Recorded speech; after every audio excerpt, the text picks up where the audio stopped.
자, 오늘은 어떻게 보면 좀 천년 왕국에 있어서 어떻게 보면 또 마지막 주제가 좀 될 수 있습니다. 그래서 하지만 좀 어렵고 좀 힘이 드는 주제이기도 합니다. 오늘 나눌 주제가. 근데 지난주에 이어서 일단 이사야서를 중심으로 천년 왕국에 관한 이야기들이 이사야서에 어떻게 설명되고 있나 하는 것인데, 특별히 우리가 지금까지 나누지 않았던 내용이 오늘 이제 새롭게 나옵니다. 이사야서 후반부에 주로 나오는 내용들인데, 이 부분을 우리가 어떻게 이해할 것인가, 뭐 어떤 한마디로 우리가 사실은 결론을 내리기는 어렵습니다. 저희들의 지식이나 지혜로는.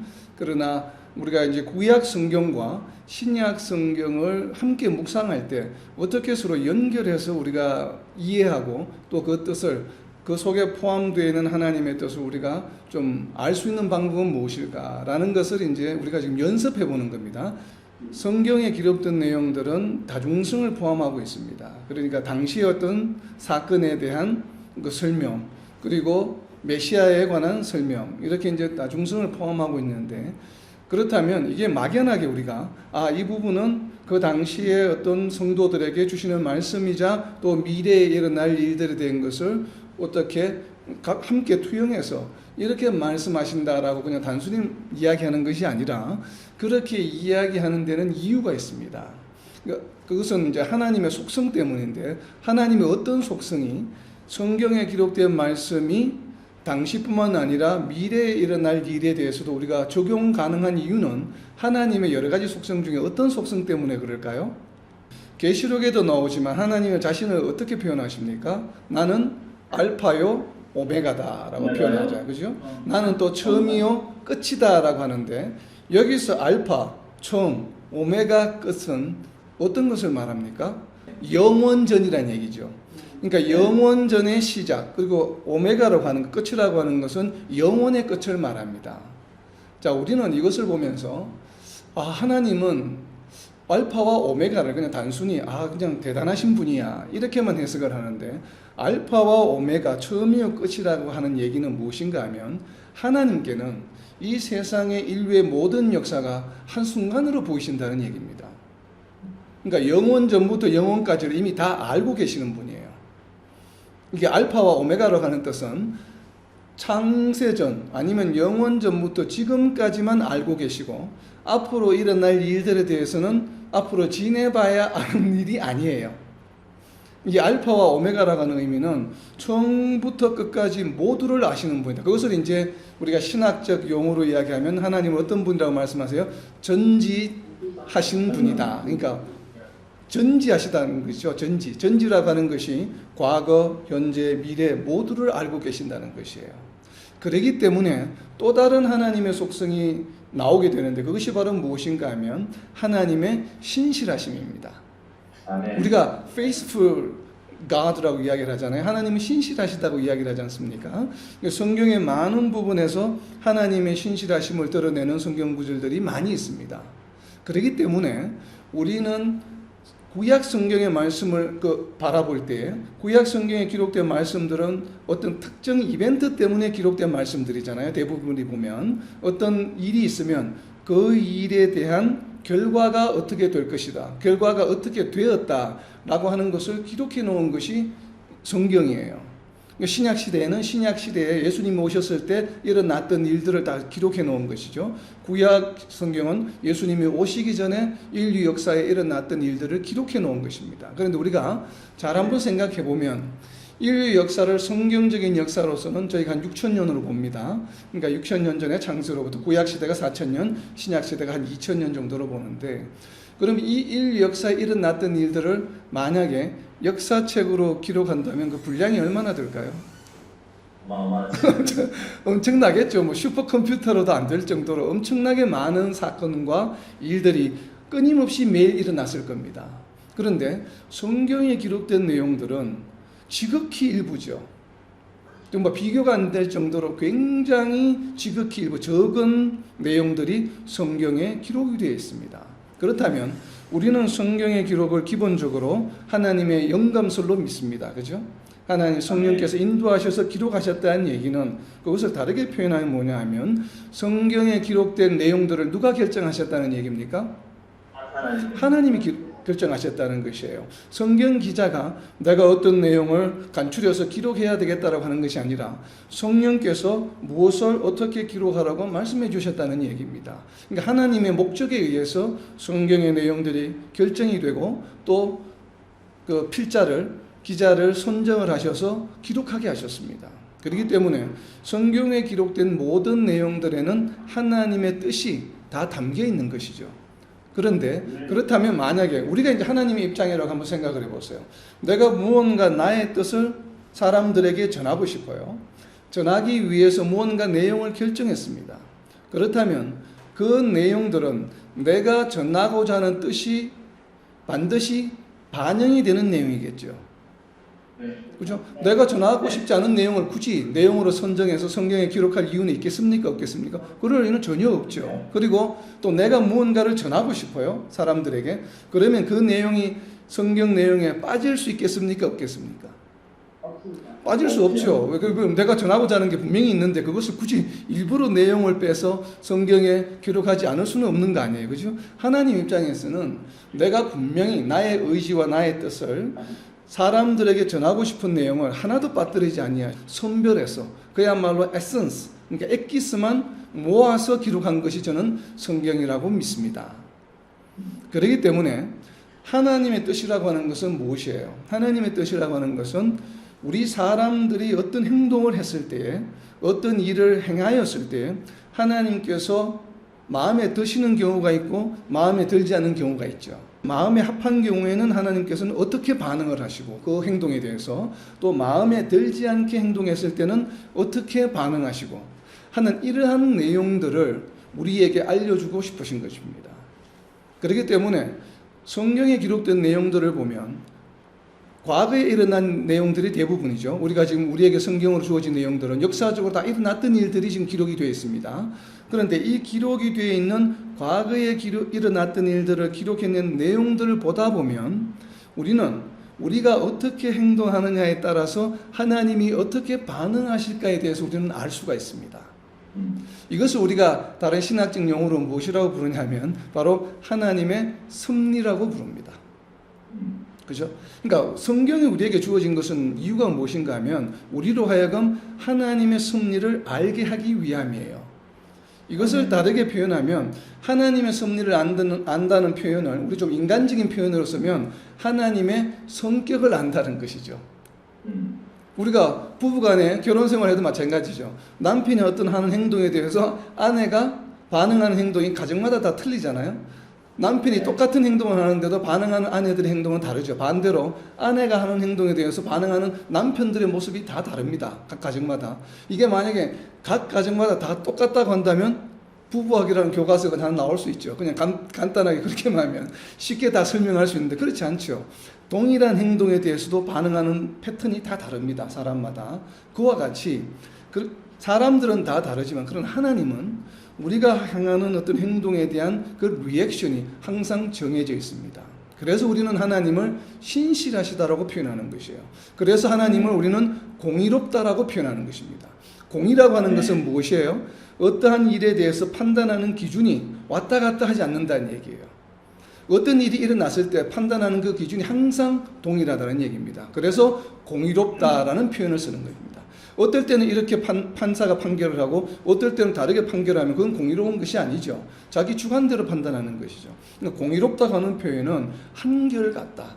어떠한 일에 대한 하나님의 리액션, 하나님의 섭리는 항상 일정하다라고 하는 것입니다. 그렇기 때문에 특별히 선지서를 바라보다 보면 백성들의 한 행동에 대해서 하나님께서 어떻게 하셨고 또 어떻게 하실 것이라는 것이 기록이 되어 있기 때문에 장차 앞으로 다가올 일, 우리가 지금까지 살아왔지만 우리가 앞으로 마주하게 될 20년 후, 50년 후, 100년 후, 1000년 후, 2000년 후 예수님이 재림하실 때 일어날 일들을 우리가 하나님이 어떻게 반응하실 것이다 라고 하는 것을 우리가 알 수 있겠습니까? 알 수 없겠습니까?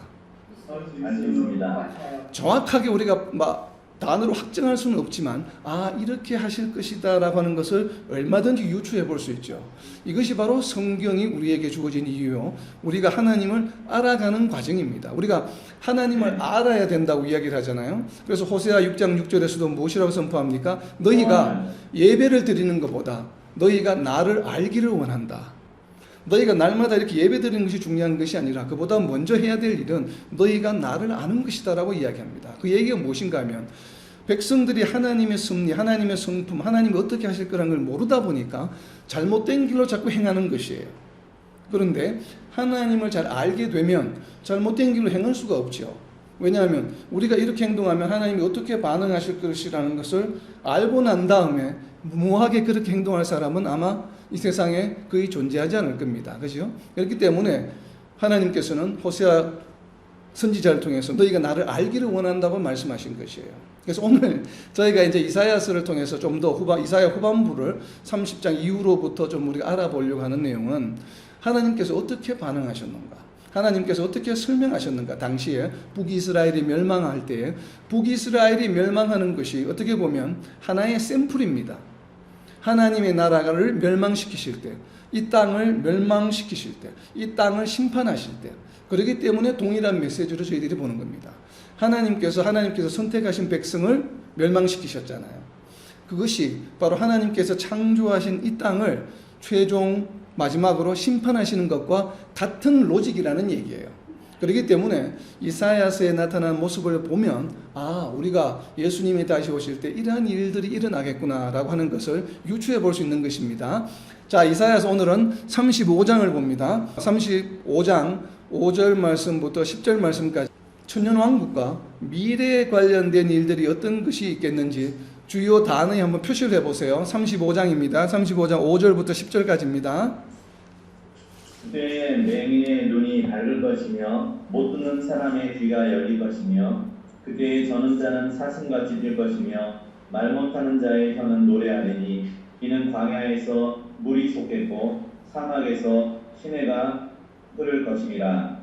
뜨거운 사막이 변하여 못이 될 것이며 메마른 땅이 변하여 원천이 될 것이며 승냥이에 눕던 곳에 풀과 갈대와 우들이 날 것이며 거기에 대로가 있어 그 길을 거룩한 길이라 일컫는 바 되리니 깨끗하지 못한 자는 지나가지 못하겠고 오직 구속함을 입은 자들을 위하여 있게 될 것이라.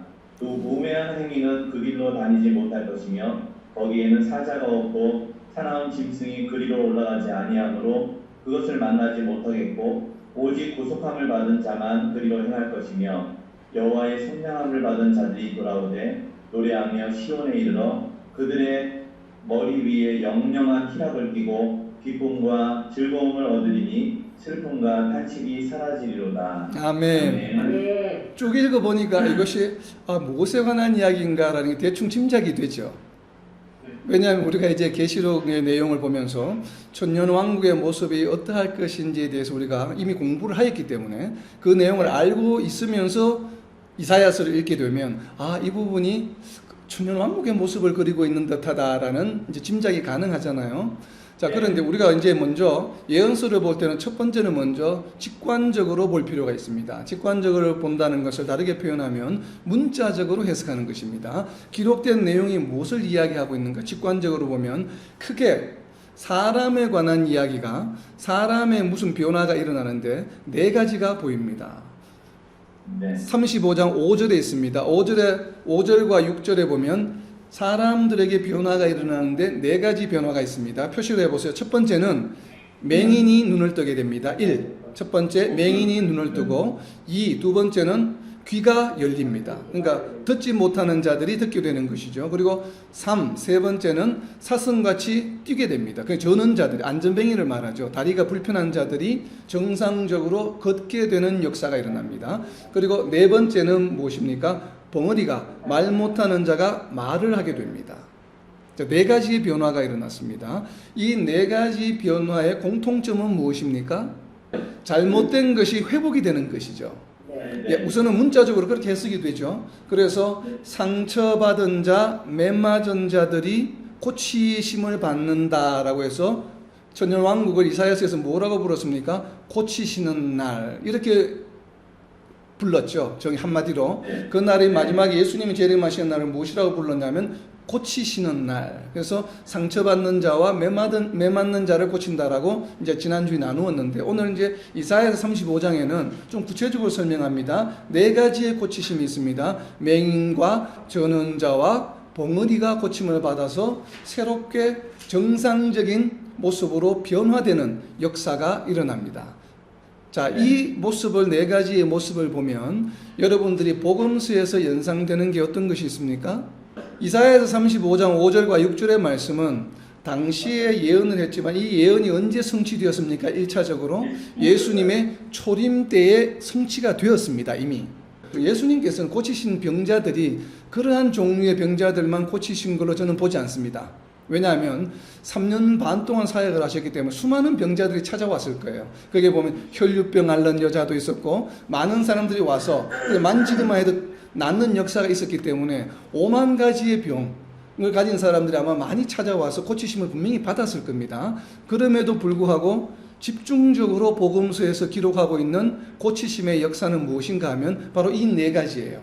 맹인과 벙어리와 듣지 못하는 자, 저는 자가 고치심을 받는 내용들이 복음서에 집중적으로 기록이 되어 있습니다. 그 이유는 무엇이겠습니까? 바로 이사야 예언서에서 예언되어 있는 메시아에 다시 오신 그분이 바로 지금 우리 눈앞에 있는 예수님이 메시아다라고 하는 메시지를 복음서에서 증거하고 있는 것이에요. 저희가 예전에 나누었잖아요. 복음서는 무엇이라고요? 예수님이 메시아시다라고 하는 것을 증거하는 그 책이 복음서예요. 그러다 보니까 이사야서 35장 5절과 6절에서 메시아가 이 땅에 오실 때 일어나는 현상 중에 하나가 무엇인가 하면 몸에 불편함이 있는 정상적이지 못하는 분들이 정상적으로 고치심을 받는 회복의 역사가 일어날 것이라고 하는 것이에요. 이 메시지가 예수님의 초림에서 이루어졌습니다. 자, 이거는 초림에 관한 것입니다. 그러면 다시 오실 때, 재림하실 때는 어떠한 일이 일어나냐 하면 동일하게 고치심을 받는데, 그때의 고치심은 무엇이에요? 상처받은 자, 얻어맞은 자들이 회복되는 것이에요. 즉 순교한 자들이 정상적인 몸으로 회복이 되는 것입니다. 우리가 순교당한 자들이 순교당하는 상황을 보면 순교당할 때 어떻게 상했습니까? 로마 시대에 그 사람들이 그냥 단순히 이렇게 오늘날처럼 교수형이나 이렇게 단순하게 한 것이 아니죠. 목을 베기도 하고 눈을 빼기도 하고 혀를 자르기도 하고 그랬잖아요. 역사적인 기록을 보면 혀를 자른 경우도 있었지 않습니까? 공중들이 보는 앞에서. 바로 그러한 자들이 뭐예요? 혀를 자른 자들이 말을 못하는 자죠. 눈 뽑힘을 당한 자들이 보지 못하는 자들이죠. 바로 이렇게 우리가 순교당할 때에 몸에 상처를 입고 비정상적인 몸으로 변화되었지만 이들이 고치심을 받고 다시 부활해서 회복되는 날에는 그들의 신체가 어떻게 된다는 얘기예요? 정상적으로 회복된다는 메시지이기도 합니다. 우리가 예언서를 우리가 이렇게 해석을 할 때 이렇게 해석해야 되는 것이에요. 그래서 초림 시대에, 초림 때에는 어떻게 적용을 하고 재림의 시대에는 어떻게 해석할 것인가를 보면 상당히 합리적이고 타당한 해석이죠. 그렇게 아마 정상적으로 회복될 것이다 라고 하는 모습입니다. 그래서 오늘 이사야서 35장에서 이야기하고 있는 것은 사람의 변화와 회복에 대한 이야기를 1차적으로 하고 있습니다. 그럼 이어서 하는 얘기는 무엇인가 하면 자연 환경에 대한 변화입니다. 그래서 이어지는 내용에 보면 대표적인 내용이 공통적으로 무엇입니까? 지금 내용을 한마디로 요약하면 한 구절로 표현하면 무엇이에요? 여러 가지가 지금 7절에 이야기가 되어 있는데 버려진 땅이 몹쓸 땅이 비옥한 땅으로 변화되는 것이에요. 사막에 강물이 흐를 수가 없잖아요. 사막에서 샘이 솟을 수 없지 않습니까? 우리의 상식이나 과학으로는. 그렇다는 얘기를 우리가 다르게 표현하면 무엇이에요? 지금과 다른 환경으로 환경이 변화된다고 하는 것이에요. 자, 이것을 다르게 표현하면 우리가 여기에서는 이제 직관적으로만 생각을 했지만 이 말씀으로부터 우리가 하나님의 섭리 가운데 무엇을, 행간의 의미를 무엇을 읽을 수 있냐 하면, 자, 제가 질문을 바꾸어 볼게요. 에덴 동산을 창조하실 때에 사막을 창조하셨을까요? 하지 않았을까요? 사람이 살 수 없는 어려운 환경을 굳이 창조하실 이유가 있었겠습니까? 없었겠습니까? 없어요. 없었겠죠. 사람을 골탕 먹이려고 일부러 사막을 만드시지는 않으셨을 거 아니에요. 그죠? 그렇다면 사막이 생기게 된 것은 원래부터 있었던 것이 아니라 무언가가 예전에 있었는데 그것이 사막으로 변화된 것이죠. 그런데 이러한 변화는 4,000년 전, 2,000년 전에만 있었던 것이 아니라 21세기 오늘날에도 우리가 목도하고 있죠. 우리가 뉴스에 보잖아요. 중국에 있는 대륙이나 몽골 지역이 예전에 나무가 울창했는데 몇십 년 지나서 사막으로 지금 변해 있잖아요. 그죠? 네. 이것은 사막이 창조된 것이 아니죠. 원래는 숲이 있었어요. 분명히 거기에. 숲이 있었는데 그런데 환경에 의해서 사막으로 변화가 된 것입니다. 네. 그렇다면 지금 이사야서에서 이야기하고 있는 사막과 시내는 지금 현재 이스라엘 땅에 있는 네겝 광야라든지 유대 광야라든지 많은 사막을 의미합니다. 우리가 지난주에 살펴본 것처럼 거기에서 성전에서 물이 흘러나와서 사막이 덮는다라고 하는 에스겔서의 표현도 있지 않아요? 있지 않습니까? 그런 것처럼 사막에 다시 물이 흐른다라고 하는 얘기를 다르게 표현하면 무엇이에요? 지금 이사야서 35장 7절과 8절을 다르게 표현하면 무엇입니까? 창조의 질서와 연관해서 표현하면 깨어진 창조의 질서에 대한 회복을 의미합니다. 자연 환경도 앞부분에 있었던 것은 깨어진 사람, 창조의 질서의 사람에 대한 창조의 질서가 온전한 몸으로 회복되는 것을 의미하고 이어지는 내용은 자연 환경이 깨어진 창조의 질서가 다시 회복된다고 하는 것을 의미합니다. 결국 이것을 다르게 표현하면 예수님이 재림하실 때에는 지금 무언가 흐트러져 있는 창조의 질서가 적용이 되어 있는 이 땅의 자연 환경이 에덴 동산을 처음 창조하셨을 때의 모습과 같이 회복이 될 것이라고 하는 기대감을 가지게 합니다. 저는 개인적으로 바로 그러한 내용을 하나님의 섭리를 이사야서 35장에서 지금 보여주고 있다라고 생각을 합니다. 이것이 사람과 자연 환경에 대한 회복의 말씀이에요. 그런데 중요한 것은 그 다음입니다. 이어지는 내용을 보면 8절에 보면 무엇이 있습니까? 거기에 거룩한 길, 대로가 있죠. 자, 이 길이 있으면 이 길은 어디로 향하는 길입니까? 천년왕국 하나님이라고 보통 생각을 하겠죠, 당연히. 그런데 제가 왜 이 말씀을 드리냐면 여러분이 성경을 해석하는 방법을 익혀야 됩니다. 대로다, 거룩한 길이다. 성경의 말씀은 대로다, 거룩한 길이라고 하지만 분명히 목적지를 설명하고 있습니다. 목적지를 정해놓고 있습니다. 오늘 우리가 읽은 성경 구절 안에 목적지가 있습니다. 우리가 이제 성경을 해석하는 여러분의 방법을 연습을 하셔야 돼요. 아, 이것이 목적지구나 하는 걸 어떻게 알 수 있냐면 있죠. 목적지가 어디에 있습니까? 10절에 나오죠. 시온. 자, 시온에 동그라미를 쳐놓으시고, 그러니까 성경에다 표시하는 방법이에요. 시온에 동그라미를 치시고 화살표를 해서 거룩한 길에다가 화살표를 해놓으세요. 그리고 그 길을 이름이 무엇이에요? 거룩한 길. 그리고 이 길을 갈 수 있는 자들은 깨끗하지 못한 자들은 지나가지 못하고 오직 구속함을 입은 자들만 갈 수 있다. 그러니까 구속한 자들 해가지고 거기에 그 길 이렇게 이제 화살표로 서로 연결해 놓으면 길에 대한 설명을 본문 안에서 다 설명하고 있죠. 우리가 뭐 상징적으로 해석하지 않아도 왜냐하면 시온에 이르러 해놨기 때문에 시온에 이르는 길이 바로 거룩한 길이에요. 이것이 바로 대로입니다. 그리고 이 길을 갈 수 있는 자들은 누구예요? 바로 구속함을 받은 자들이에요. 그런데 이 길을 걸어서 갑니다. 지금 우리가 이 길을 걸어서 가는데 도착한 그 길의 모습이 어떤 것이에요? 사막입니까? 아니요. 아니에요. 사막이 없어지고 거기에는 뭐예요? 샘이 솟아 있어요. 풍성한 길이에요. 거기에 가면 장님이 있습니까? 없어요. 말 못하는 사람이 있습니까? 없어요. 저는 자들이 있습니까? 없어요. 자, 이 말씀을 보면서 우리가 또 어디를 레퍼런스를 하는 게 좋으냐 하면 시편에 보면 성전에 올라가는 노래라고 하는 제목이 붙은 그 시편들이 나옵니다. 계속. 바로 이사야서 35장의 모습입니다. 그것은 무슨 길이에요? 거룩한 길이요 시온에 이르는 대로입니다. 우리가 마지막에 예수님이 다시 오셨을 때에 예수님이 감난산에 저희는 재림한다고 저희들은 생각을 합니다. 믿습니다. 그렇기 때문에 그곳이 새로운 성지가 될 것이라고 저희들은 믿습니다. 그래서 그 예수님을 만나기 위해서 직접 눈으로 보기 위해서 올라가는 그 길은 어떤 길입니까? 거룩한 길이요 대로요. 그리고 예수님을 직접 만날 수 있는 자들은 누구겠습니까? 구원받은 자들이에요. 구원받지 않은 자들은 그 길에 들어갈 수 없습니다. 그 지역은 거룩한 지역이기 때문에 오직 구원받은 자들만 예수님을 직접 만날 수 있다라고 하는 것입니다. 자, 이 말씀은 이사야서 35장의 말씀은 예수님을 만날 수 있는 장면을 지금 표현하고 있는 것이라고 저는 생각을 합니다.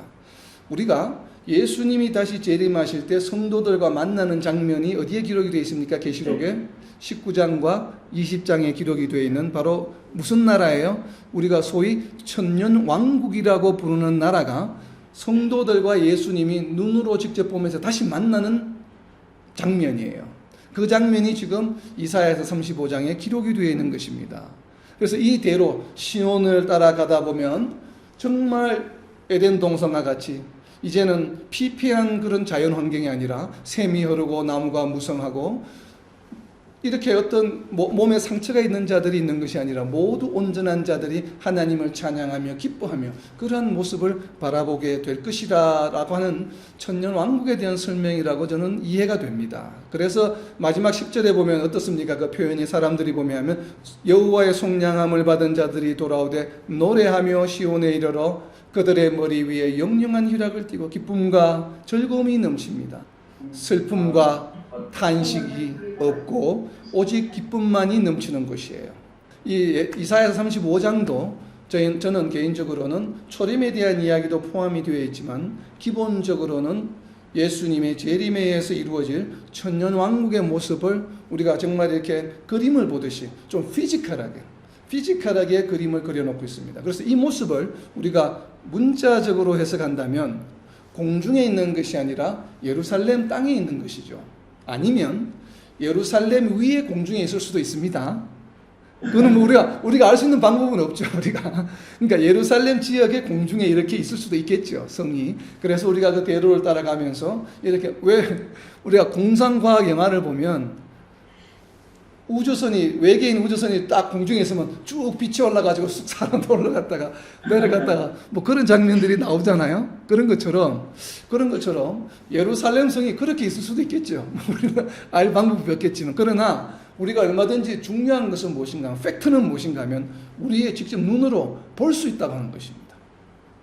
이것이 중요해요. 그냥 상상으로만 이렇게 존재하는 것이 아니라 우리가 지금 눈으로 볼 수 있는 것이에요. 지난주에 우리가 살펴보았지 않습니까? 서성을 본다라고 하는 표현이 그 서성을 본다고 하는 표현에 굳이 불필요한 수식어가 앞에 붙어 있습니다. 무엇이 붙냐면 서성을 볼 것이요 하는데 그 앞에 무엇이 붙어 있냐면 내 눈으로 서성을 볼 것이며 이 영적인 것이 아니라는 얘기예요. 직접 눈으로 볼 수 있다고 하는 것입니다. 그래서 저는 천년왕국의 중요한 사실 중에 팩트 중에 하나는 우리가 눈으로 볼 수 있다고 하는 것이에요. 저는 눈으로 볼 수 있다고 믿습니다. 그때 반드시. 네, 그 부분을 오늘 이사야서 35장을 보면 좀 우리가 확신할 수 있죠. 만약 우리가 눈으로 볼 수 없는 것이라고 한번 생각을 해보세요. 그러면 굳이 사막을 숲으로 바꿀 필요가 있습니까? 없습니까?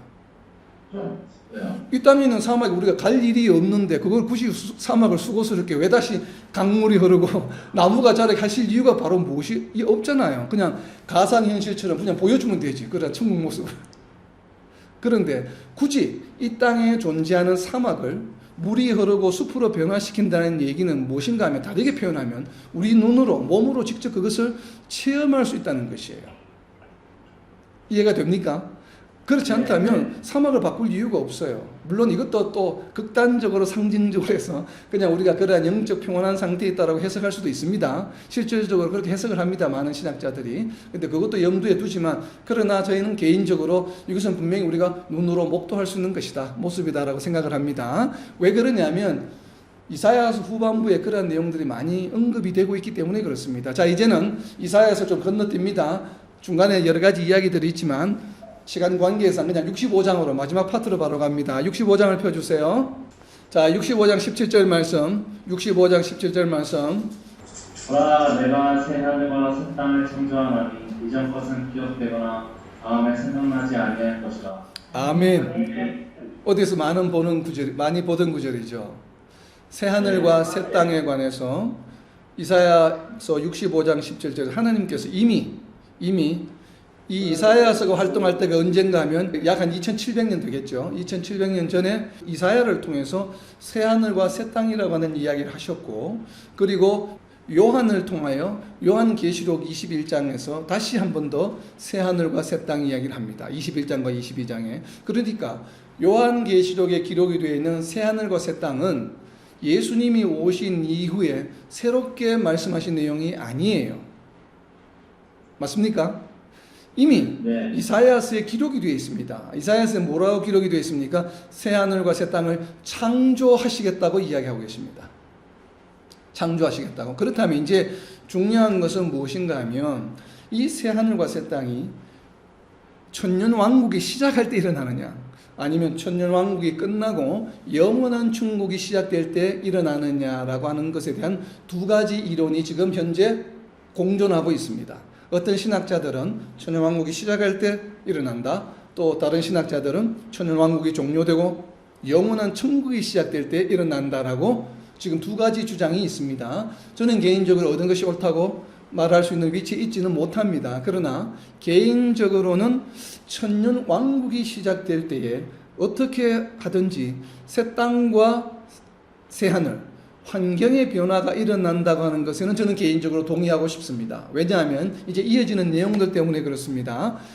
자, 새 하늘과 새 땅의 특징을 좀 더 살펴보겠습니다. 보면 이어지는 18절에 있습니다. 너희는 내가 창조하는 것으로 말미암아. 지금 무언가 있는데 있는 것이 일부 변화되는 것입니까? 아니면 새롭게 생겨나는 것입니까? 창조라고 하는 것은 없던 것이 있는 것을 말하는 것이에요. 무에서 유로 일어나는 것. 그래서 너희는 내가 창조하는 것으로 말미암아 어떻게 합니까? 영원히 기뻐하며 즐거워할지니라. 자, 여기서 내가 창조하는 것으로 내는 누굽니까? 하나님이시죠. 하나님이 창조하는 것으로 말미암아 영원히 기뻐하며 즐거워할지니라. 보라, 내가 예루살렘을 즐거운 성으로 창조하며. 예루살렘 성도 기존에 있는 것이 변화되는 것입니까? 새롭게 되는 것입니까? 새롭게 생겨나는 것입니까? 새롭게 생겨나는 것이죠. 창조하며 그 백성을 기쁨으로 삼고. 자, 기쁨으로 삼고 하는 것이 보면 여기에 동사의 앞에 부사가 붙어 있습니다. 어떤 부사가 붙어 있습니까? 시간 부사가 뭐가 있습니까? 영원히. 자, 영원히에 동그라미를 쳐놓으세요. 영원이라고 하는 것은 천년 동안만 하는 것입니까? 세세토록 하는 것입니까? 세세토록 하는 것이죠. 천년 동안만 하는 것을 영원이라고 말씀하시지 않겠죠. 자, 이러다 보니까 혼돈이 생깁니다. 그렇다면, 그렇기 때문에 17절에 나와 있는 새하늘과 새 땅은 영원한 천국과 연관이 있다라고 해석이 가능하겠죠. 그렇기 때문에 새하늘과 새 땅은 분명히 영원히 존재하는 대상임에는 틀림이 없습니다. 여기에는 반론이 있을 수가 없습니다. 새하늘과 새 땅은 영원히 존재하는 것입니다. 그리고 영원성이 있죠. 66장 22절에 보면 내가 지을 새하늘과 새 땅이, 또 역시 새하늘과 새 땅이 나오죠. 새하늘과 새 땅이 내 앞에, 내는 하나님이죠. 하나님 앞에 항상 있는 것 같이 너희 자손과 너희 이름이 항상 있으리라. 여호와의 말이니라.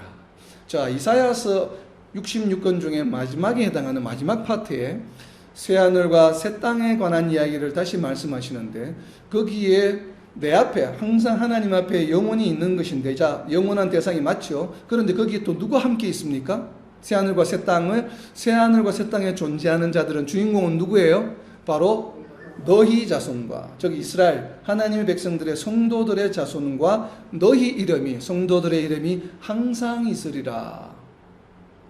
자, 이것도 역시나 영원성에 관련된 것이죠. 그렇기 때문에 새하늘과 새 땅은 영원한 천국에 관한 것이구나 라고 우리는 생각할 수밖에 없겠죠. 이 말씀 구절을 보면. 그런데 중요한 것은 바로 이사야서 66장 22절 앞에 있는 성경 구절입니다.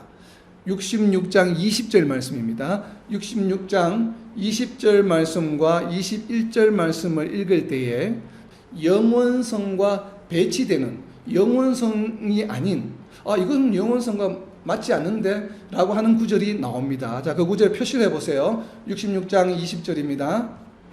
나 여호와가 말하노라. 이스라엘 자손이 예물을 깨끗한 그릇에 담아 여호와의 집에 드림같이 그들이 너희 모든 형제를 문 나라에서 단 예루살렘으로 말과 수레와 교자와 노새와 낙타에 태워다가 여호와께 예물로 드릴 것이요 나는 그 가운데에서 택하여 제사장과 레위인을 삼으리라. 여호와의 말이니라. 아멘. 네. 자, 이 말씀에서 영원성과 배치될 수 있는 말은 무엇이에요? 성도들이 하나님께 예물로 드려진다는 얘기는 그 이방인들이 하나님의 백성들이 된다는 것이죠. 거기에 누가 사용이 됩니까? 이스라엘 민족이 사용되는 것이죠. 도구로. 바로 그 얘기를 20절에서 이야기하고 있습니다. 이것은 그냥 영원성과 연관이 있을 수 있죠. 마지막 날에 그동안에 많은 사람들이 하나님께로 나와서 결국 예수님을 통해서 바울 사도를 통해서 이방인에게 복음이 전해져서 모든 이들이 예수님을 믿음으로 결국 마지막 날에 다 하나님의 백성으로 부활하게 되겠죠.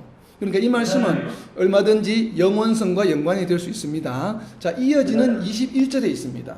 제사장과 레위인을 삼으리라 하는 것은 제사장과 레위인이 영원한 천국에서 필요합니까? 필요하지 않습니까? 필요 없잖아요. 레위인과 제사장은. 레위인과 제사장의 목적은 무엇이었어요? 베드로전서 2장 9절에 보면 복음을 전한 하나님의 아름다운 덕을 선포하는 역할이에요. 그런데 하나님께서는 이방인들 중에 하나님의 백성이 된 자들을 무엇으로 삼는다고요? 제사장과 레위인으로 삼겠다고 하십니다. 그렇다면 영원한 천국에 관한 이야기라면 이렇게 삼을 이유가 없을 뿐더러 더 중요한 것은 무엇인가 하면 바로 제사장과 레위인을 삼는 대상입니다. 대상은 누구입니까? 이스라엘 민족을 통해서 복음을 전거한 모든 이방인들을 전부 다 제사장과 레위인으로 삼습니까? 아니요. 그 가운데서 동그라미 쳐놓으세요. 중요한 표현입니다.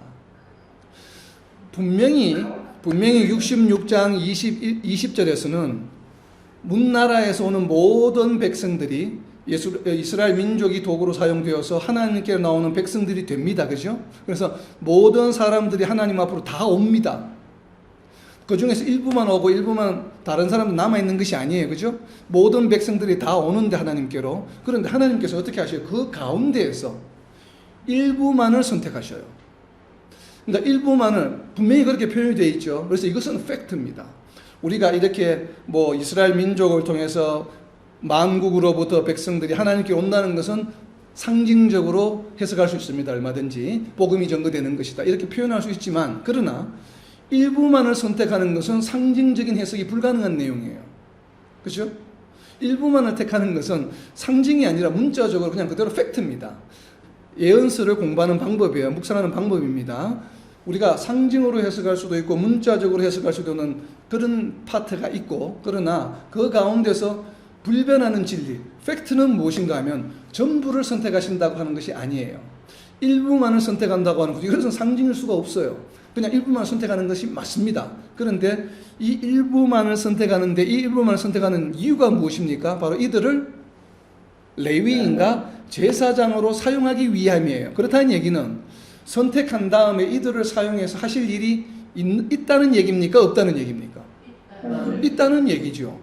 우리가 계시록 7장과 14장에 보면 하나님을 끊임없이 주야로 찬양하는 장면이 나옵니다. 거기에는 제사장이 필요 없습니다. 그러나 레위인과 제사장을 필요로 해서 선택하신다고 하는 것은 그들을 사용해서 해야 될 일이 여전히 남아있다라고 하는 일이에요. 이것은 팩트예요, 팩트. 이거는 뭐 상징적으로 해석할 수 있는 분야가 아니에요. 우리가 방금 살펴본 66장 20절의 이 내용은 새하늘과 새 땅이 창조되기 전에 일어나는 일입니까? 후에 일어나는 일입니까? 65장에서 이미 새하늘과 새 땅이 창조되었고 새하늘과 새 땅이 영원히 있을 거라고 이야기합니다. 근데 66장에 와서는 다시 내가 일부만을 선택해서 레위인과 제사장을 삼을 거야. 내가 아직 할 일이 남아있어. 라고 할 때도 여전히 새하늘과 새 땅이 있어요. 새하늘과 새 땅이 있는데 새하늘과 새 땅이 계속 있으면서 무슨 얘기인가 하면 내가 지금 일부분 레위인과 제사장으로 선택한 자들을 통해서 얻게 되는 너희 자손과 너희 이름이 항상 있으리라고 22절에서 이야기하고 있는 것입니다. 결국은 저는 이 말씀 때문에 새하늘과 새 땅은 천년왕국이 시작될 때에 아마 창조될 것이고, 그리고 이것이 계속해서 천년왕국으로 이어진다라고 생각을 합니다. 자, 여기서 이제 중요한 것은 21절에 나는 그 가운데서 택하여 제사장과 레위인을 삼는데 일부만을 택하는 것이잖아요. 그렇다면 하나님께서 어떠한 방법으로 택하실까요? 선착순으로 하실까요? 아니면 랜덤하게 뽑기로 하실까요? 먼저 뽑아서 천년왕국에서 무언가 제사장 역할을 감당하게 하시는 것을 우리가 계시록 20장에서 무엇에 보았습니까? 천년왕국에 참여하는 자들은 누구예요? 첫째, 부활에 참여하는 자들이 왕같은 제사장의 역할을 왕노릇을 한다고 이야기한 내용과 지금 동일한 내용이죠. 여기서는 제사장과 레위인으로 삼으리라. 그 일부를. 그럼 일부는 누구겠습니까? 첫째 부활에 참여하는 자들이죠. 첫째 부활에 참여하는 자들은 어떤 자들이에요? 순교자들이죠. 맞은 자들이죠. 상처 입은 자들이죠. 눈을 뽑힌 자들이죠. 혀를 뽑힌 자들이죠. 그렇기 때문에 이사야서 65장에서 이야기하고 있는 말 못하는 자들이 말을 하게 되고 보지 못하는 자들이 보게 되리라. 바로 이러한 자들은 어떤 자들이겠습니까? 선발된 자들이죠. 지금 제사장과 레위인으로 선발된 자들입니다. 이 일이 언제 일어납니까? 새하늘과 새 땅이 창조된 이후에 바로 이러한 자들이 뽑히게 되고 이러한 자들이 제사장과 레위인의 역할을 감당하게 된다고 저는 해석을 합니다. 그렇기 때문에 이사야서 65장과 66장은 바로 천년왕국에 대한 이야기라고 생각을 하고 특별히 66장 20절의 말씀은 첫째 부활에 참여하는 자들에 대한 이야기다라고 생각을 합니다. 그래서 21절 옆에다가 적어 놓으세요. 계시록 20장 4절. 계시록 20장 4절에서 성취되는 것입니다. 자, 여기서 이제 새하늘과 새 땅을 우리가 정말 피지컬하게 우주적으로 일어나는 일일까? 아니면은 상징적으로 해석하는 것일까를 가지고 이제 주장하는 분들이 있는데, 상징적으로 해석할 수 있는 여지를 주는 구절이 어디에 있냐면 베드로후서 3장 13절에 있습니다. 베드로후서 3장 13절에 보면 우리는 그의 약속대로 의가 있는 곳인 새 하늘과 새 땅을 바라보도다 라고 이야기합니다. 자, 새 하늘과 새 땅을 바라보는데 새 하늘과 새 땅은 어떤 곳입니까? 의가 있는 곳이다. 베드로후서 3장 13절입니다. 보면 의가 있는 곳이다 라고 표현합니다. 이 말씀만 보면 마치 새하늘과 새 땅이 있는 곳은 상징적으로 보입니다. 의가 있는 곳, 하나님이 있는 곳, 즉 성도들의 모임 속에 새하늘과 새 땅이 있는 것처럼 보입니다. 왜냐하면 여기서 있는 곳이라고 하고 있는 이 헬라어는 카토이케이라고 하는 곳인데 무언가가 이게 dwelling, 거주한다는 뜻이에요. 그러니까 의가 거주하는 곳, 의가 머무는 곳. 어떻게 보면 구약 성경에서 이야기하면 장막의 지성소와 같은 곳입니다. 그러니까 장막의 지성소에 하나님이 영적으로 임하셨죠. 바로 그런 것처럼 이 새하늘과 새 땅은 어떤 피지컬하게 우주적으로 있는 것이라기보다는 이러한 어떤 영적인 해석으로 하는 것이 맞겠다라고 해석의 여지가 있는 바로 성경 구절입니다. 그러나 저는 개인적으로 그렇게 동의하지 않습니다. 바로 이 부분은 예수님이 재림하신 새로운 세상을 그냥 상징적으로 이렇게 표현한 것이다라고 저는 좀 개인적으로 생각을 합니다. 새하늘과 새 땅에 대한 설명이라기보다는 비유로 베드로 사도가 예수님이 재림하시는 천년왕국에 대한 설명을 이렇게 했다고 저는 봅니다. 그리고 새하늘과 새 땅을 또 우리가 보면 이 새 하늘과 새 땅에, 하늘과 땅에 앞에 붙어 있는 새라고 하는 이 새, new, 새롭다고 하는 이 형용사는 어떤 형용사인가 하면 헬라어에는 두 가지 타입의 새라고 하는 표현이 있습니다. 시간이 새롭게 시작되는 것. 그러니까 어제까지 해서 오늘 새 하루가 시작되었다. 이거는 과거가 지나고 새 하루가 시작되었다는 것은 바로 우리가 일반적으로 이야기하고 있는 바로 new라고 하는 그런 개념이죠. 바로 이러한 새롭다는 단어는 무슨 단어가 있냐면 네오스라는 단어가 있는데 지금 여기 이사야서에서 기록되어 있는 새롭다는 단어는 시간적인 의미에서 새 하루라는 이런 뜻이 아니에요. 이 새라고 하는 것은 무엇인가 하면 과거의 것하고 지금 있는 이 새로운 것이 퀄리티가 다르다는 얘기입니다. 그러니까 품질이 완전히 다른 차원의 것이다라는 의미의 새라는 형용사예요. 그러니까 기존의 것이 있어요. 근데 기존의 것과 새로운 것은 시간적인 의미에서의 새롭다는 의미가 아니고 품질 자체가 완전히 다른 존재라고 하는 것입니다. 품질이 완전히 달라진 것을 의미하는 바로 카이나스라고 하는 헬라어를 사용합니다. 그래서 여기서는 새하늘과 새 땅은 완전히 질적으로 다른 것이다. 시간적인 의미의 차이가 아니라고 해석을 합니다. 다니엘 그린이라는 신학자가 바로 이렇게 해석을 했습니다. 그리고 또 우리가 영적으로 해석할 수 있는 그 여지를 주는 성경 구절이 무엇이냐면 시편 104편 30절입니다. 주의 영을 보내어 그들을 창조하사 지면을 새롭게 하시나이다. 아멘. 자, 시편 기자가 이야기한 것은 성령을 보내시어 그들을 창조하사 지면을 새롭게 하시나이다. 그래서 마치 이 땅이 새롭게 되는 것이 성령의 역사에 의해서 영적으로 새롭게 되는 것을 의미하는 것처럼 해석할 수 있는 여지가 있죠. 그래서 이 성경 구절 때문에 우리가 영적으로 해석할 수도 있습니다. 여지가. 빌레라고 하는 G.K. 빌레라고 하는 신학자는 이 창조를 구원받은 성도들에게만 적용이 된다라고 해석을 했습니다. 그러니까 일반 사람들에게는 적용이 되지 않고 구원받은 성도들에게만 새하늘과 새 땅이 적용이 된다라고 해석을 했습니다. 그런데 이렇게 해석을 하게 되면 어떤 문제가 우리에게 생깁니까? 천년 왕국 때에는 성도들도 있고 부활한 성도들도 있고 이 땅에 만국의 백성들도 존재한다라고 저희들은 생각을 합니다. 그렇죠? 왜냐하면 사탄이 풀려나서 만국의 곡과 마곡으로부터 모아야 하는 대상이 분명히 있기 때문에 그렇습니다. 그렇다면 새하늘과 새 땅이 바뀌었는데, 새하늘과 새 땅이 창조되었는데 그때 당시에 존재하는 사람들에게는 영향을 미치지 않으면 어떻게 되겠어요? 그럼 하늘과 땅이 두 개가 존재하는 겁니까? 공존하는 건가요? 땅에 있는 사람들에게는 하늘과 땅이 있고 백성들에게, 성도들에게 또 다른 하늘과 땅이 있는 건가요? 이러한 어려움이 생기게 되죠. 그러다 보니까 부활한 성도들은 공중에 임하면 그건 새로운 땅이 될 수 있겠죠. 공중에 거류하게 되면, 그리고 공중에 있기 때문에 그 성도들에게만 적용이 되는 새 하늘과 새 땅이 있다라고 이렇게 해석할 수도 있는 것입니다. 그러니까 다양하게 우리가 야 그건 말도 안 되는 소리야 라고 우리가 반론할 수 없는 것은 그럴 가능성도 배제할 수 없죠.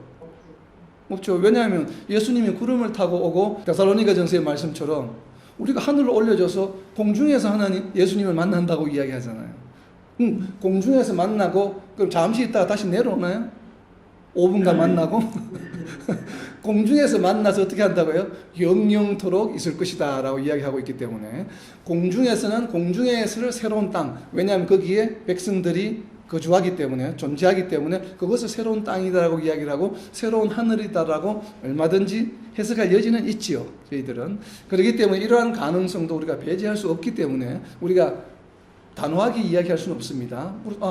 새로운 창조는 구원받은 성도들에게만 적용된다는 것도 여전히 여지가 있어 보입니다. 그리고 또 다른 시각을 가지고 있는 존 피터 랑게라고 하는 신학자는 아니다.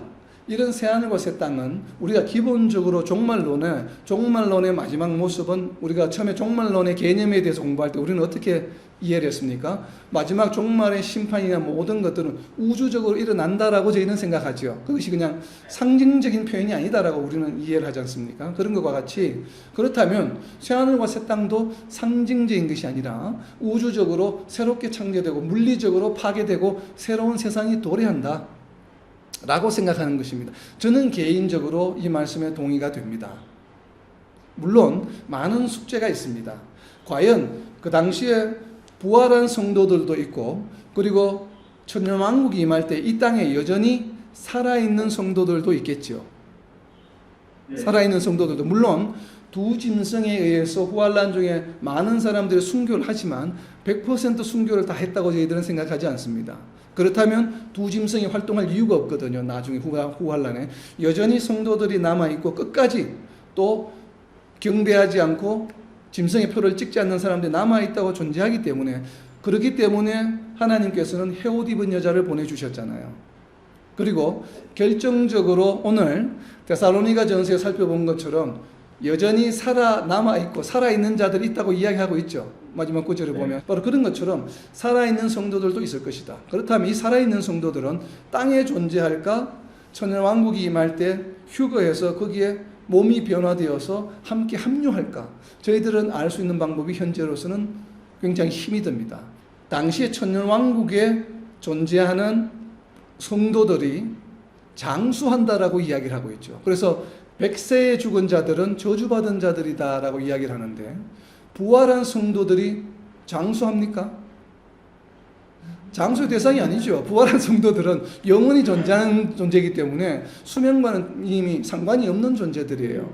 그러면 굳이 왜 그렇게 천년왕국에서 장수하는 자들이 100살에 죽는 자들, 저주받은 자들이라고 이야기한다는 얘기는 살아있는 성도들에게 적용이 되는 이야기라고 저희들은 생각을 합니다. 그렇기 때문에 살아있는 성도들이, 당시에 살아있는 성도들의 수명이 갑자기 800세, 900세, 약 1000년으로 늘어난다는 이야기거든요. 그렇다면 물론 살아있는 성도들이 천년왕국이 임할 때 그 신체가 변화될 수 있는 가능성도 분명히 있습니다. 있지만 우리가 지금까지 살펴본 내용들을 보면 천년왕국이 임할 때에 자연환경이 변화된다고 저희들은 생각을 합니다. 자연환경이 변화됨으로 인해서 그 변화된 환경 속에 살아가는 사람들의 수명 또한 변화될 것이다 라고 생각을 합니다. 그래서 네. 수명이 늘어나게 되고, 이 수명이 늘어나는 것은 굳이 성도들뿐만 아니라 당시에 남아있는 자들도 분명히 수명에 영향을 주는데, 대부분의 저주받은 자들은 100살에 이런 나이에 죽게 되고 성도들은 장수하는 모습으로 우리는 천년왕국을 그리고 싶은 것이에요. 바로 그렇기 때문에 이런 랑게라고 신학자가 이야기하는 것처럼 물리적으로 파괴되고 새로운 세상이 도래한다라고 저희는 생각을 합니다. 자, 마지막으로 구약 성경을, 그렇다면 구약 성경, 지금 이사야서에 나오잖아요. 새하늘과 새 땅이라는 이야기가 이미 나오기 때문에, 그렇다면 그동안에 이 구약 성경이 주어진 것은 굉장히 오래된 전입니다.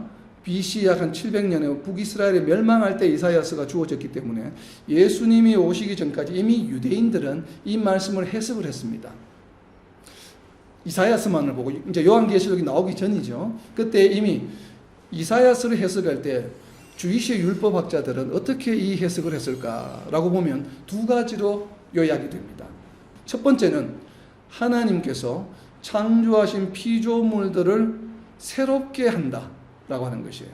그러니까 지금 기존에 있는 것이 없어지는 것이 아니고 기존에 있는 것이 품질이 완전히 좋아지는 것으로 새롭게 변화된다라고 생각을 하는 것입니다.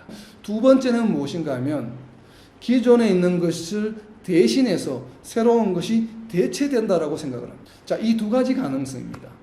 그러니까 어떤 것이 우리가 맞다라고 판단할 수는 없지만 중요한 것은 한 가지입니다. 무엇입니까? 이 두 가지 중에 어떤 것이 되든지 간에 기본적으로 물리적으로 피지컬하게 지금 우리가 보고 있는 하늘과 땅이 그대로 존재합니까? 존재하지 않습니까? 변화된다는 것이에요. 이것이 뭐 새롭게 품질이 좋아지든 아니면 없어지고 새로운 것이 생기든 어떤 경우든지 간에 결론은 공통적인 팩트는 무엇인가 하면 자연환경이 변화된다고 하는 것이에요. 이미 주이시 율법학자들도, 이 주이시 율법학자들은 언제부터 존재했던 율법학자들입니까? 이사야 시대 때부터 존재했던 학자들이죠. 네. 율법학자들이 이사야 시대 때부터 있었잖아요. 그러니까 하나님이 말씀을 하셨으니까 이사야가 풀어줬을 거 아니에요. 내가 지금 이야기한 이 생하늘과 새 땅은 이런 의미야.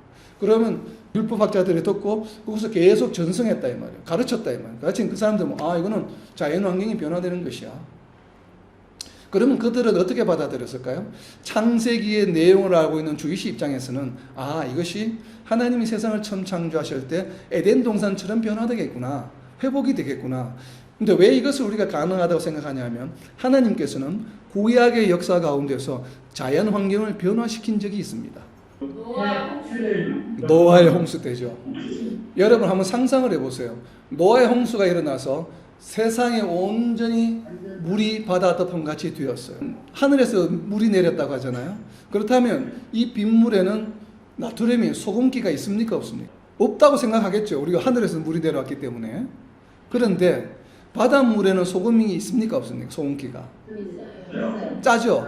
그러면 우리가 지금 오늘날에 우리가 보고 있는 이 바다가 소금이 짜잖아요. 짠 것이 노아의 홍수 이전에는 얼마나 더 짰겠습니까?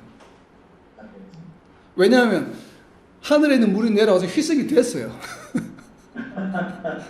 물이 온 땅을 덮었으니까 그 물이 얼마나 희석이 됐겠습니까? 민물이 내려왔는데 희석이 되고 남은 물이 지금 짠 정도가 이 정도인데 희석이 되기 전에는 어떤 물이었을까요? 그 물이 아주 짠 물이었겠죠. 아마 지금 사해의 짠 물 정도였다고 저는 생각이 됩니다. 그런 것처럼 그런 환경이 변화되었어요. 그리고 이 물이 하늘에서 내려오면서 과학자들이 이야기하는 것처럼 물이 지구의 대기층을 두르고 있었다고 생각을 합니다. 자, 물이 대기층을 두르고 있다 한번 상상을 해보세요, 여러분. 온실과 같은 거죠. 우리가 왜 수족관 있잖아요. 해저 수족관에 가면 천장에 이렇게 유리를 해놓고 물이 있죠, 위에. 네. 물이 있잖아요. 자, 지구가 그 안에 있다고 생각해 보세요. 그러면 물을 통해서 바깥에 해가 비치고 있어요. 바닷속 깊은 곳에 들어가면 해가 밝게 보입니까? 밝게 안 보입니까? 밝게 안 보이겠죠. 그렇다면 지금 우리가 보고 있는 이 해의 밝기가 노아의 홍수 전에 물이 만약에 지구를 둘러싸고 있다라고 한다면 지구에서 해를 바라볼 때는 그것이 지금과 같은 밝기로 보이겠습니까? 어둡게 보이겠습니까? 어떻게 보이죠? 당연히 어둡게 보이겠죠. 당연히 어둡게 보였으면 사람들의 눈이 어떨까요? 박쥐처럼 어두운 곳에서 뭔가를 보아야 되겠죠. 그런데 잘 한번 생각해 보세요. 노아의 홍수가 얼마 동안 있었습니까? 40일 동안 있고 40일 동안 물이 없어졌잖아요. 거의 한 1년 가까이 그게 지속이 되면서 물이 빠졌는데 노아의 방주에 탔던 8사람이 있었죠. 네. 그렇다면 노아의 홍수 전과 노아의 홍수 이후에 그 눈의 이 동체가 피지컬하게 바뀌었을까요? 바뀌지 않았을까요? 바뀌었겠죠. 왜 바뀝니까? 똑같죠? 근데 중요한 것은 비가 내리고 나서 하늘을 바라보았을 때도 노아나 노아의 가족들은 눈에 이상이 없었습니다. 그렇다는 얘기는 노아가 홍수 전에 물이 이렇게 지구를 두르고 있을 때 비춰지는 빛을 바라보던 그 눈의 역할, 그 기능의 강도가 물이 다 내려오고 나서 물청이 거쳐지고 나서 햇빛이 비치는 그 강도가 같다는 얘기예요, 다르다는 얘기예요? 지금 내가 같은 눈으로 볼 수 있다는 것은 동일하다는 얘기예요, 햇빛의 강도가. 그런데 상식적으로 물이 세상을, 이 지구를 두르고 있으면 물을 통해서 오는 바다 속에서 해를 바라보면 밝지가 않잖아요. 그렇다는 얘기는 노아의 홍수 전에 햇빛의 밝기가 어땠다는 얘기예요? 훨씬 더 밝았다는 얘기예요. 물을 통해서 보는 밝기 정도가 지금 우리가 해를 보는 것과 같다는 얘기예요. 그렇다면 지금 해를 보는 것보다 7배는 밝았다고 봅니다. 그래야 바다를 통해서 보면 지금 보는 것과 동일한 빛으로 보이겠죠. 그런데 이 물이 다 내려왔어요. 내려왔는데도 노아의 눈에 비치는 햇빛의 밝기는 어떻다는 얘기예요? 동일한 거예요. 노아의 눈에 비치는 달빛은 뭐예요? 동일하다는 것이에요. 그 얘기는 무엇이에요? 노아의 홍수 전에 있었던 달빛이 훨씬 밝았다는 것이에요. 근데 하나님이 노아를 보호하시기 위해서 물청이 다 거쳐지고 났어요, 지구에. 그렇기 때문에 달빛을 어떻게 하셨다는 얘기예요? 달빛을 어둡게 하셨고 햇빛을 어둡게 하셨다고 저는 믿습니다. 이해가 됩니까? 네. 그래서 지금 이사야서하고 지금 계시록 읽다가 보면 자연환경에 새하늘과 새 땅이 일어나면 어떤 현상이 일어나요? 달이 해처럼 밝아지고 해가 밝아진다고 하는 말이 이제 이해가 되죠. 왜냐하면 에덴 동산을 창조하셨을 때 밝기로 해와 달의 빛의 밝기를 회복하신다고 저는 생각을 합니다. 사람이 장수할 수 있는 환경으로 회복이 되기 때문에 지구를 보호하는 다른 장치가 다시 온다. 그래서 우리가 보면은 새하늘과 새 땅 이야기를 읽고 다시 바다는 있지 아니하느니라 라는 이야기가 나옵니다. 왜 바다가 있지 않다고 이야기할까요? 땅에 있는 물을 다시 다 하늘로 올려놓으시나요? 모르죠. 저희들은 모르지만 아마 그럴 가능성이 저는 있다고 봅니다. 이렇게 보면 성경에 기록되어 있는 모든 내용들이 맞아 들어갑니다. 그것이 피지컬하게 실제 일어날지 아닐지 우리는 모르지만 그러나 기록된 내용을 문자적으로 해석하면 앞뒤가 맞아 들어가죠. 그죠? 모든 내용들이. 그렇기 때문에 우리가 성경을 이해하고 해석할 때 이렇게 접근하는 노력들이 필요합니다. 그래서 정말 우리는 오늘 우리가 이사야서 35장과 65장과 66장을 살펴본 것처럼 분명히 천년 왕국이 일어날 때는 일부가, 모든 성도가 아닌 일부가 레위인과 제사장으로 선택이 되고 그리고 자연 환경의 변화가 일어난다라고 하는 두 가지 사실에 대해서 우리는 알 수가 있는 겁니다. 바로 이러한 사실을 우리가 묵도하면서 정말 천년 왕국에 대한 소망을 이런 레위인과 제사장의 역할을 잘 감당하는 저와 여러분 그리고 이 땅의 모든 하나님의 백성들이 되시기를 예수님의 이름으로 선포합니다. 아멘.